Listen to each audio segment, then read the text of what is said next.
Vous pouvez prendre place. Merci. Alors, bon retour en conseil municipal.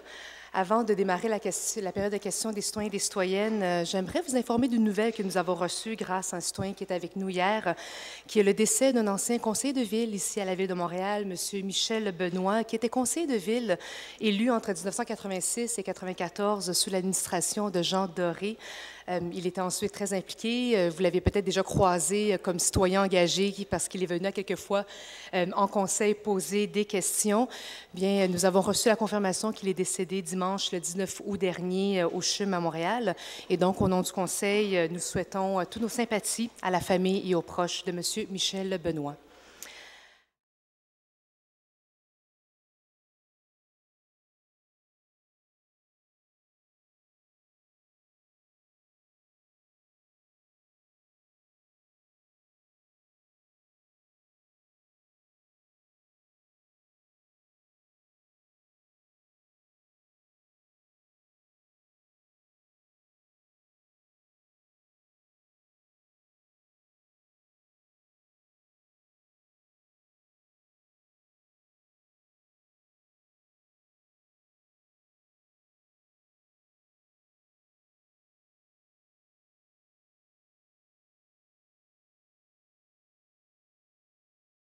Première question, je vous présente rapidement quand même nos 4 invités.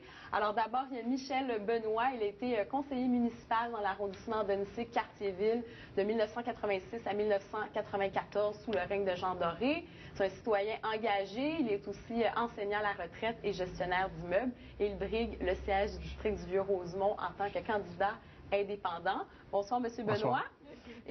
Moi, je suis candidat indépendant.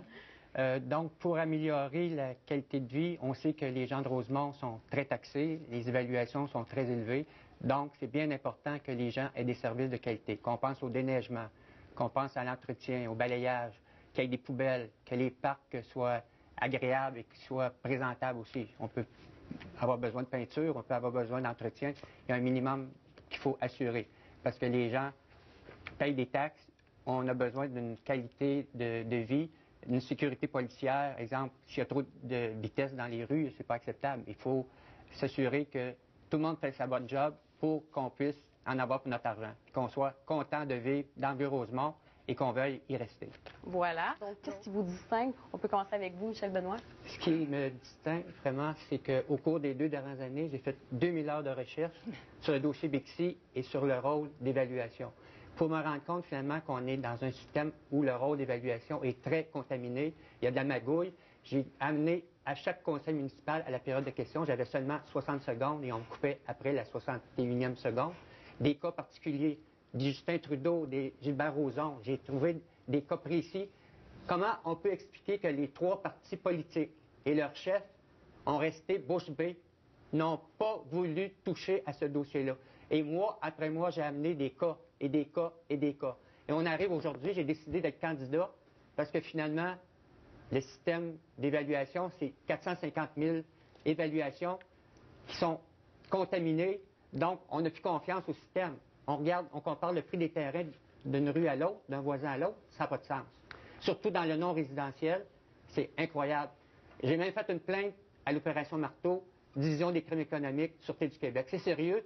Il faut que les 3 chefs trouvent des solutions. Moi, si je suis élu, je vais présenter une motion au mois de juin et avec les cas vont tout être rendus publics. Ils vont être obligés de discuter de ça, puis il y aura un vote enregistré. Donc, ça y est, donc le message là-dessus passe. Vous, c'est... Oui, ça, c'est clair. On poursuit avec Michel Benoit. Et Michel Benoit, ce que j'ai dit à votre prédécesseur tantôt s'applique également à vous.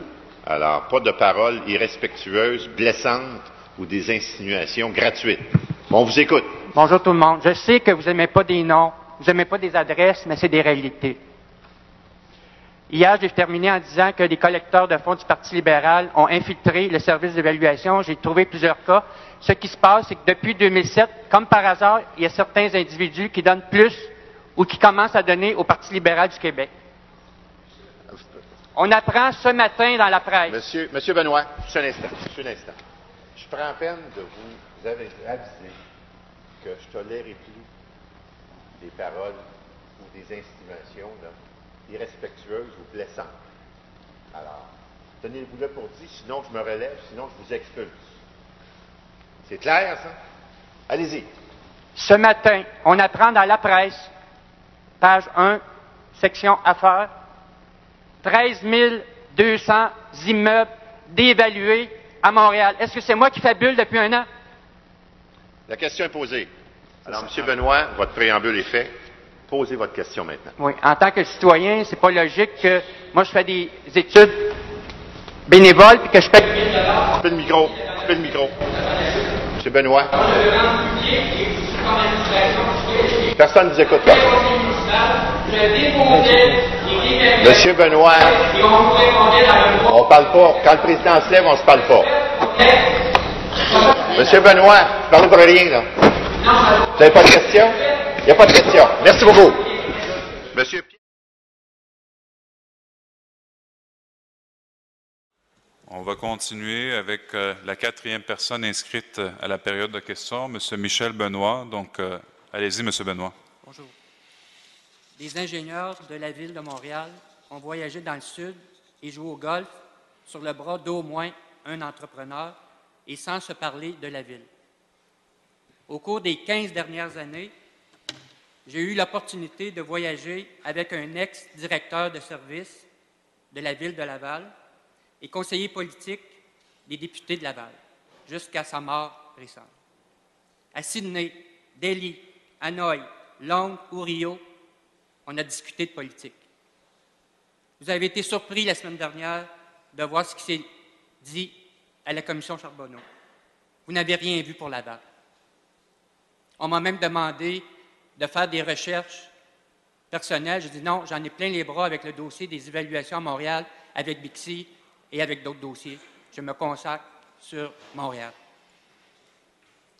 Il y a même un journaliste d'enquête qui a été acheté par le maire Vaillancourt.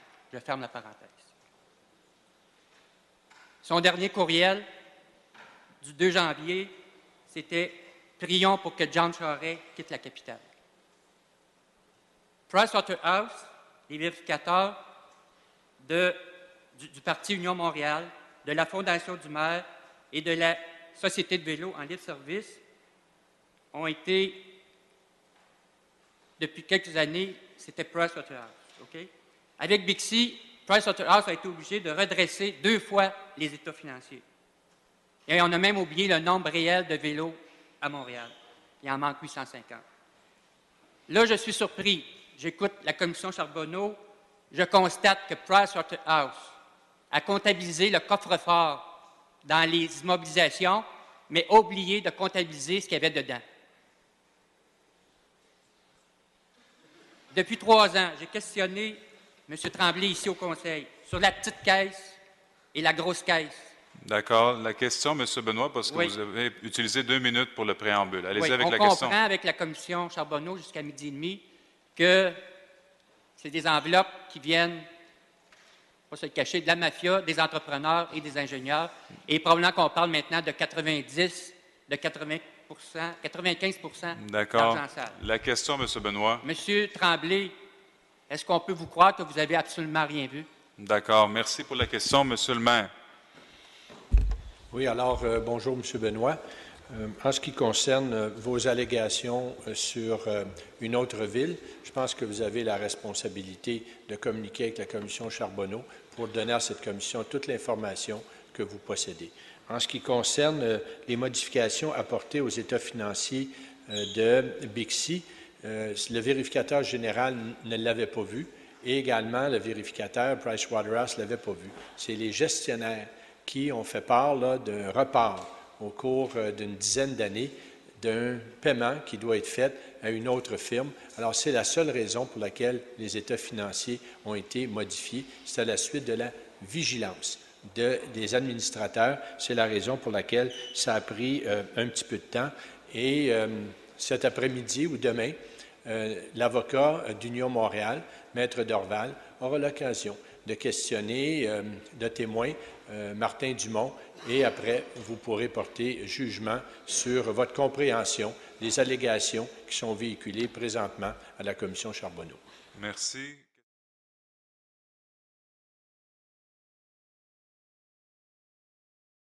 On va continuer avec M. Michel Benoît, qui veut parler de Montréal, ville de design. Oui, bonsoir tout le monde. Montréal, ville de design et de comptabilité créative. Je vous montre un nouveau produit avec 2 pochettes pour les enveloppes brunes, très confortable, comme ça. Et l'autre produit, je vais vous montrer le modèle extra large. 3 %. C'est la marque Zazie. L'autre, c'est King City. Ma question s'adresse à M. Deschamps.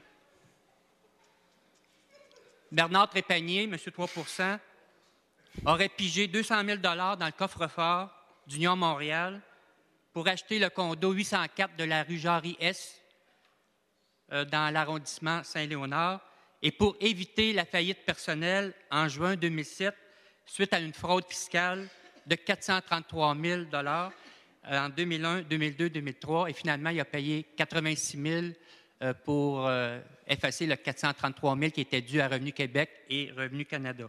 Monsieur Deschamps, est-ce que c'est un prêt? Est-ce que c'est des commissions secrètes? Est-ce que c'est une entente secrète avec le maire Tremblay? Est-ce un vol ou est-ce une fraude? D'accord. Je vous demanderai de ne pas utiliser les 2 derniers termes, soit vol et fraude. C'est des paroles anti-parlementaires. Donc, je vous demanderai en toute respect... Magouille, d'abord. S'il vous plaît, ce n'est pas la place pour faire de la comédie. Il y a le festival Juste pour rire pour ça. Retirez les 2 derniers termes, s'il vous plaît, et après, je vais reconnaître la question. Comment vous pouvez expliquer cette situation? Mais retirez les 2 termes, M. Benoît. OK. Oublions vol, oublions fraude. Merci, merci. On trouvera d'autres mots. Conseiller Deschamps. M. Benoît a une façon extrêmement créative de poser ses questions également. Il faut le reconnaître. Je n'ai pas de réponse. Et si M. Benoît a des informations privilégiées, je l'invite à transmettre ces informations-là aux autorités compétentes pour qu'elles puissent faire leur travail. Merci. Question complémentaire, M. Benoît. Oui, l'information a déjà été transmise à la commission Charbonneau. Peut-être que demain, on aura un peu plus de détails. Je vais vous interpeller maintenant sur Montréal Inc., Union Montréal, Moreau Communication, Saputo, Brocolini Construction, Bixi et la Fondation du maire. Comment expliquer les relations incestueuses entre ces organisations? Conseiller Deschamps. Je m'excuse, Monsieur le Président, mais je pense que la façon de poser la question révèle une intention qui, je ne suis pas certain qu'on puisse placer la Fondation du maire, des organisations qui ont pignon sur rue, qui font des affaires à Montréal, et des allégations que l'on entend. Là. Je pense qu'il y a beaucoup de choses qui sont placées en même temps, comme un salmigondi, qui n'ont pas leur place ici. Merci. Mais pour clarifier, est-ce qu'il y a une cote de 3 % de certains... Merci. Merci, monsieur. C'est fini. Merci, M. Benoît.